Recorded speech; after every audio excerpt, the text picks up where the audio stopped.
Olá, bem-vindo a mais um Brainstorming da Rádio Observadores, onde, de resto, a rentrée política também já chegou. E em Portugal voltar à política, depois ou mesmo durante as férias, não é bem como voltar ao trabalho.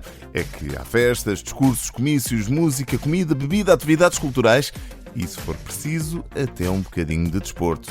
Ora, o PSD marcou o regresso com a tradicional festa do Pontal, no Algarve, e o PS antecipou a sua rentrée, com alguma originalidade na escolha da localidade. Olhão, também no Algarve. Ou seja, a política regressa com o formato habitual português, nos cenários e com os guiões do costume. Primeiro convive-se, depois come-se qualquer coisa e a certa altura alguém sobe ao palco para explicar como vamos resolver o futuro. Na maior parte das vezes, não se resolve nada. Precisamente por isso, talvez seja ainda mais importante falarmos sobre decisões e sobre aquilo que está por trás delas. Por isso mesmo, hoje conversamos com o professor Guilherme Vitorino, subdiretor da nova IMS para a criação de valores, porque hoje em dia os dados estão em todo lado. Nas empresas, nas marcas, nas nossas escolhas do dia-a-dia e, inevitavelmente, também na política. Para além disso, tal como nos momentos de escolhas difíceis, desta vez trazemos 3 histórias onde descobrir, cuidar ou arriscar pode fazer toda a diferença.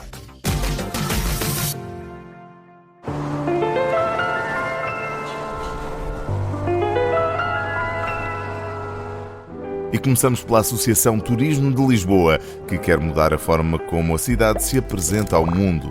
A nova campanha internacional chama-se Para Descobrir Lisboa é Preciso Perder-se e troca a lógica de atrair mais turistas por uma aposta numa procura mais qualificada e numa experiência com mais valores.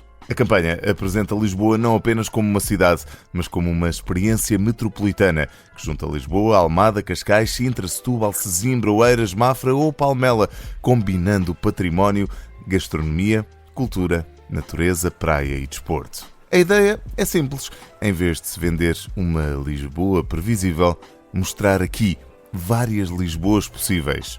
A campanha vai ser divulgada em mercados como o Brasil, Estados Unidos, Argentina e China, para além, claro está, da Europa. E há aqui uma decisão estratégica interessante. Quando já não faz sentido procurar apenas mais pessoas, é preciso procurar as pessoas certas. E isso leva-nos diretamente ao nosso tema, porque, seja para atrair turistas, eleitores ou consumidores, decidir bem começa cada vez mais por perceber quem temos à nossa frente e o que é que essas pessoas realmente procuram.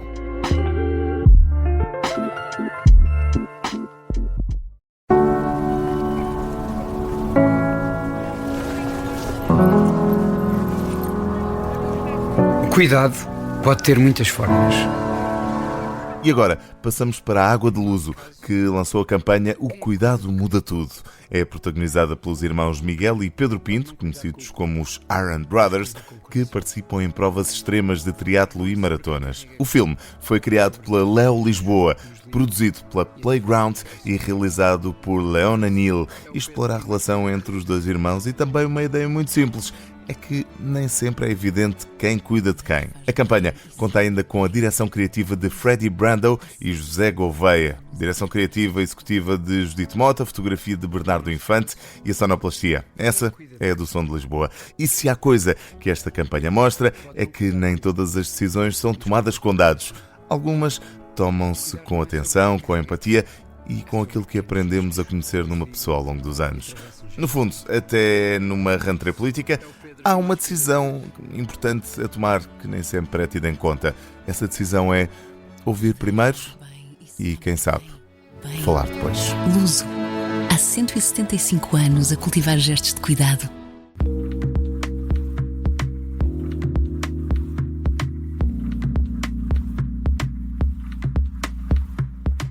Mais uma edição do Brainstorming. Nesta temos o prazer de conversar com o professor Guilherme Vitorino, é subdiretor da nova IMS para a criação de valor.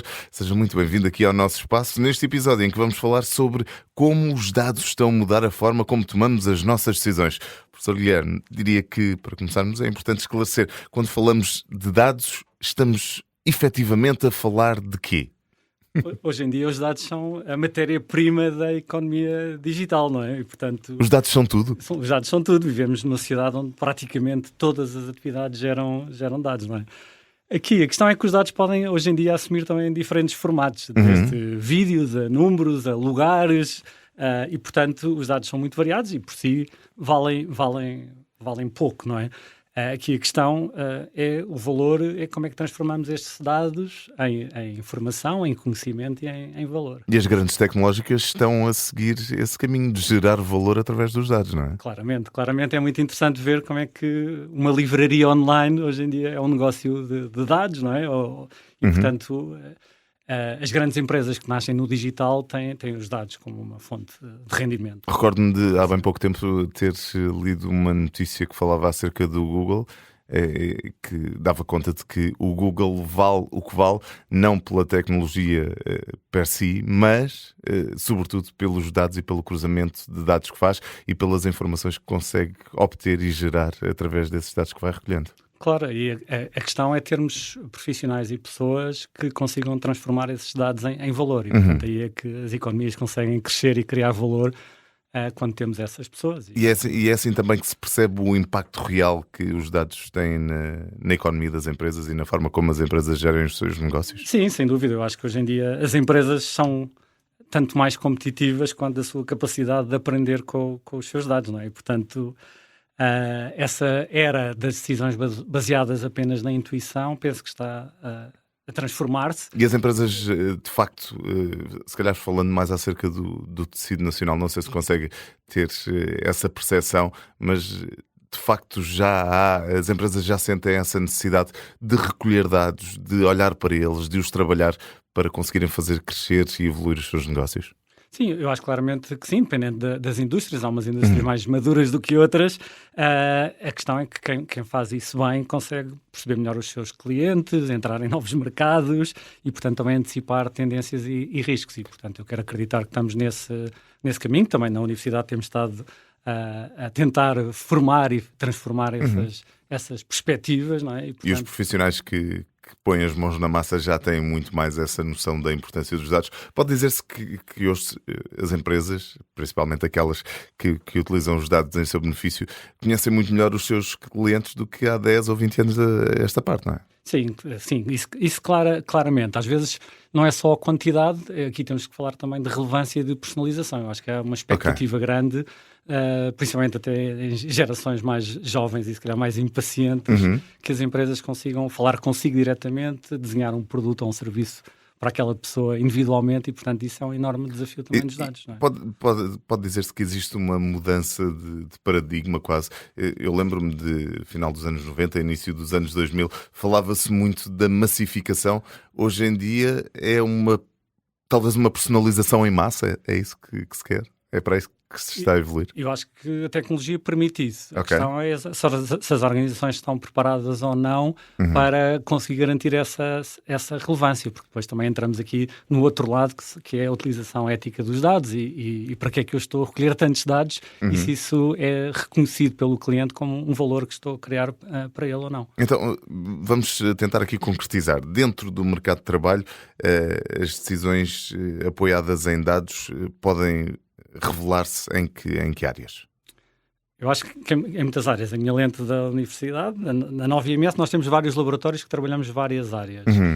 Sem dúvida, temas mais relacionados com marketing, não é? Sim. Com marketing analítico e, portanto, como é que eu posso segmentar, prever o abandono de clientes, a propensão para uma determinada compra. Depois, muitas coisas hoje em dia, curiosamente, também relacionadas com recursos humanos, portanto, com o que se chama People Analytics, e, portanto, de que forma é que eu posso também prever as minhas necessidades de recursos humanos, etc. E dentro dos vossos laboratórios trabalham em articulação com empresas, com clientes externos? Sim, claramente, com empresas, no âmbito deste tipo de desafios de marketing e de pessoas. E depois, curiosamente, também com o setor público, desde desenho de políticas públicas centradas em dados ou o tema das cidades inteligentes, as smart cities, e, portanto, construir cidades e territórios inteligentes. E, portanto, todas essas áreas são áreas de enorme oportunidade e onde já estão a acontecer coisas relevantes. Não é? E continuam abertos a estabelecer novas parcerias, em contribuir para novos contextos? Como é que... Sim, claro, nós na Nova IMS temos esta perspectiva porque achamos que uma das componentes da inovação pedagógica é que os alunos aprendam também fazendo e com desafios e projetos aplicados. E, portanto, esta forma de aprender aplicando o conhecimento a desafios reais, eu acho que é algo que nos diferencia e que tem tido muito impacto. E de alguma forma sentem que este trabalho que vão fazendo em conjunto com as empresas também traz para dentro do mercado de trabalho e para dentro da economia real o awareness que é preciso ter em relação à gestão dos dados, à análise que se faz dos dados? Eu acho que sim, porque a inteligência artificial e todo este hype também tem empurrado as organizações nessa direção e, portanto, este tema da literacia de dados não é só ter um departamento de pessoas que são especialistas em ciência de dados, mas tem que ser transversal. Uma literacia transversal em dados é muito importante. E já olhámos aqui para o mundo do trabalho. No nosso dia-a-dia, os dados também têm importância, a análise que se faz tem importância na nossa vida cotidiana? Eu acho que sim. Em que dimensão? Isso acontece, eu acho, desde a música que ouvimos ao caminho que percorremos para casa no nosso carro, estamos sempre a ser impactados. O que sinto é que muitas vezes... Através dos famosos algoritmos, talvez? Algoritmos, exato. O que sinto é que muitas vezes não estamos conscientes dessa influência, e até influências muito positivas ao nível de indicadores de saúde e de bem-estar que possam ser também importantes para o nosso futuro. E, portanto, o que sabemos é que os dados influenciam muitas das nossas decisões cotidianas, muitas vezes não nos apercebemos, e isso também traz essa dimensão ética que é importante para quem trabalha os temas dos dados. Muitas vezes, quando falamos de algoritmos, vem por outro lado assim um peso, algo de... Parece que vem algo de nefasto atrelado ao termo algoritmo. Os algoritmos são de facto maus? Ou prejudiciais? Não, ou não são maus nem bons, são apenas o que são? São o que são, observam padrões de comportamento, antecipam eventuais preferências. E podem ser nossos amigos também, não é? Acho que sem dúvida que podem ser, não tomam decisões por nós, não é? Acho que há um bocadinho esse mito. Então continuamos a ter o livre-arbítrio? Sim, podem, de certa forma, moldar o contexto e a forma como tomamos decisões e, portanto, às vezes temos que estar conscientes desses possíveis vieses e da forma como os algoritmos podem moldar o contexto, mas em última análise a decisão ainda é nossa. Estávamos há pouco a aflorar aqui a questão da utilização dos dados de uma forma não só legal, mas também tendo em conta cuidados deontológicos, se assim podemos dizer. Já estamos num ponto em que podemos dizer que os nossos dados estão seguros e são utilizados de uma forma não lesiva? Ou estamos a muitos anos-luz disso, ainda para mais agora com o advento da inteligência artificial também? Sim, temos riscos, temos de estar conscientes, temos um déficit grande de profissionais nesta área da ética dos dados, da cibersegurança, etc. E, portanto, isso vai ser uma área também de futuro. Mas ainda não há legislação específica nesta área da utilização ética dos dados.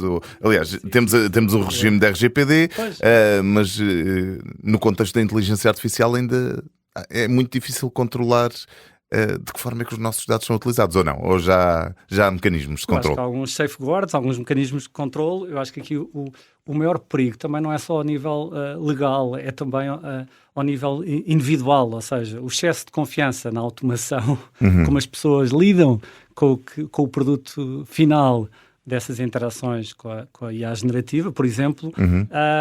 E o tipo de permissões que acabamos por dar. E, portanto, eu posso estar a tomar decisões baseadas em dados incompletos, ou pelo menos incompletos, ou até mesmo incorretos. E, portanto, esta nossa capacidade de ler o contexto, de navegar dilemas éticos e este nosso julgamento crítico humano vai ser fundamental. E isso é um dos temas que também nos deparamos na Nova IMS todos os dias, é como é que ensinamos, então, pessoas que tenham este sentido crítico e este julgamento dos temas que estão a trabalhar. Ainda assim, a inteligência artificial será um excelente aliado no tratamento e na análise de grandes volumes de dados, não é? Sem dúvida. Eu sou um entusiasta e portanto... acho que nos abre possibilidades muito, muito interessantes de alargar o nosso campo criativo até. Nós temos feito uma experiência lá no meu laboratório de inovação de fazer brainstorm, que é um tema caro. Irmão deste programa, exatamente. Onde vários grupos com diferentes tipos de acesso a AI depois comparam os seus resultados e é muito interessante. Uns podem utilizar livremente, outros podem utilizar no final do exercício, outros não podem utilizar. Okay. Portanto, é muito... E os resultados são muito diferentes? Os resultados são muito diferentes e é interessante que normalmente a combinação entre eu poder utilizar a ferramenta, mas também ser obrigado a ter um pensamento estruturado entre os elementos do grupo, normalmente é que produz melhores resultados do que eu estar a delegar simplesmente no IA as minhas Ou seja, uma construção é sempre melhor do que uma delegação, não é? E depois saber também pedir, não é? Podemos estar a criar de alguma forma e saber também se há riscos para uma eventual dependência dos dados? Eu acho que caminhamos, em termos de competitividade, as organizações, como disse ao início, são mais competitivas quando conseguem ativar este Os riscos estão sobretudo ligados àquilo que falávamos da utilização ética dos dados. Sim, também, e acho que também riscos ao nível da gestão da mudança organizacional. Portanto, aquela discussão homem versus máquina, ou que vamos todos perder o emprego para a AI, se calhar não funciona, e portanto a minha função vai mudar, não é? Até já há notícias de que algumas grandes tecnológicas que tinham feito uma limpeza nos quadros agora estão a voltar. Exatamente. E portanto a questão é como é que eu vou, se calhar a minha função é que vai mudar, e portanto como é que as pessoas participam no desenho dessa sua função futura e não apenas passivamente esperar que... Temos que começar a trabalhar no equilíbrio das balanças. Sem qualquer tipo de utilização de inteligência artificial, mas com inspiração total, queria desafiá-lo a olhar para os próximos 5 anos, tentar vislumbrar como é que os dados vão transformar a forma como tomamos decisões. O que podemos ver hoje, normalmente o ser humano não é muito bom a prever o futuro, mas o que já se pode ver hoje é que a inteligência artificial vai, de certa forma, aumentar a nossa capacidade de análise de dados. Aliás, agora o que observamos é que até já há falta de dados para treinar os algoritmos e, portanto, a qualidade e a quantidade de dados vão ser um tema no futuro próximo.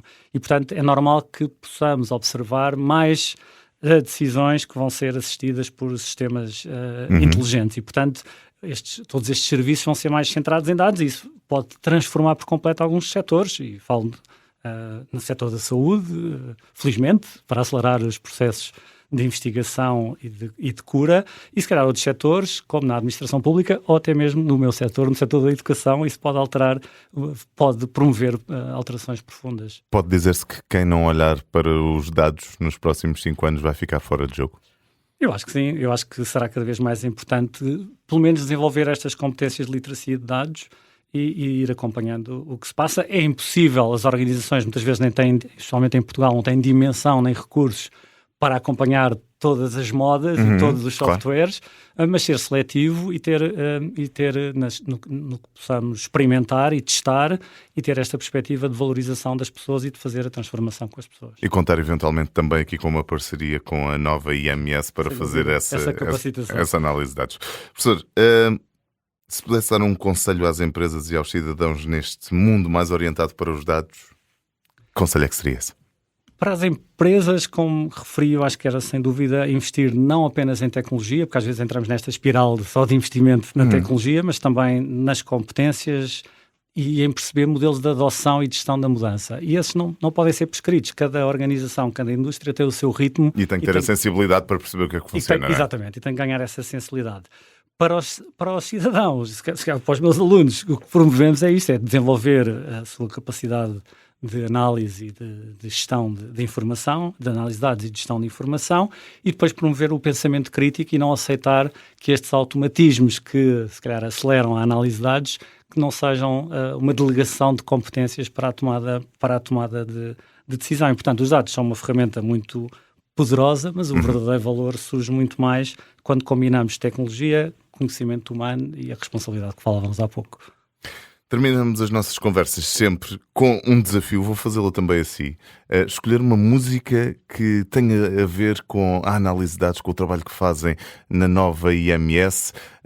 Uma música que eventualmente o inspira a si e aos alunos com quem trabalha. Curiosamente há uma música que se chama Living by Numbers. E, portanto, acho que se calhar aqui é o melhor enquadramento, é que as organizações e as pessoas no futuro vão Living by Numbers. Ok. E acho que pode ser uma boa a importância dos números no final desta conversa com o professor Guilherme Vitorino, diretor da nova IMS para a criação de valor. Muito obrigado por ter vindo ao Brainstorming. Muito sucesso e continuação de boa exploração do que os números nos trazem. Muito obrigado.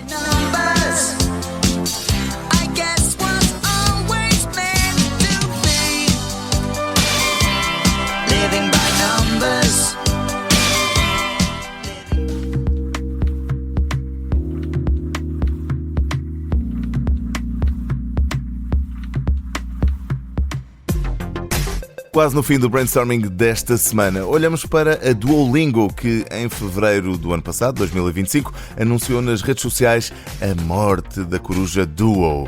Não era uma metáfora, nem era rebranding. Havia um vídeo do atropelamento, um caixão e outras mascotes a carregá-la. 2 semanas depois, o Duo voltou. Pelo caminho, a marca acumulou 1,7 mil milhões de impressões em 2 semanas. A operação de marketing funcionou porque a Duo já era muito mais que uma mascote. Era uma personagem com anos de presença, personalidade e uma relação construída com os utilizadores. Porquê? Por causa das notificações, do humor e da insistência quase ameaçadora em lembrar que estava na hora de aprender uma língua. Percebeu-se também que, quando um ativo já existe, até uma morte se pode transformar numa enorme história. E há uma decisão estratégica por trás da brincadeira. A marca sabia que podia arriscar, porque já tinha construído aquela relação com o público. Isto também é uma lição para quem toma decisões com dados. Os números ajudam-nos a perceber o que está a acontecer, mas raramente explicam sozinhos porque é que as pessoas se importam com as coisas. E é aí que os dados se encontram com a criatividade. Entre ranteiras políticas, turistas convidados a perder-se, irmãos que cuidam uns dos outros e uma mascote que faleceu, mas depois voltou à vida ainda mais famosa, há uma coisa que atravessa tudo isto. Decidir é escolher o que queremos fazer com a informação que temos. E nós, sabendo que o temos também desse lado para a semana, decidimos voltar com mais uma edição do Brainstorming, que vai para o ar na Rádio Observador às segundas-feiras, depois das 10 da noite. Fica também depois disponível em podcast, no site e na app do Observador e, claro, na sua plataforma favorita. Com a ajuda à produção da Inês Neto e a sonoplastia decidida do Rafael Pego, eu sou o Hugo Silva e até à próxima edição, lembre-se, numa rentrée feita de verdades, mas ainda mais promessas, no fim de contas, é a criatividade que pode ganhar os votos. Até para a semana.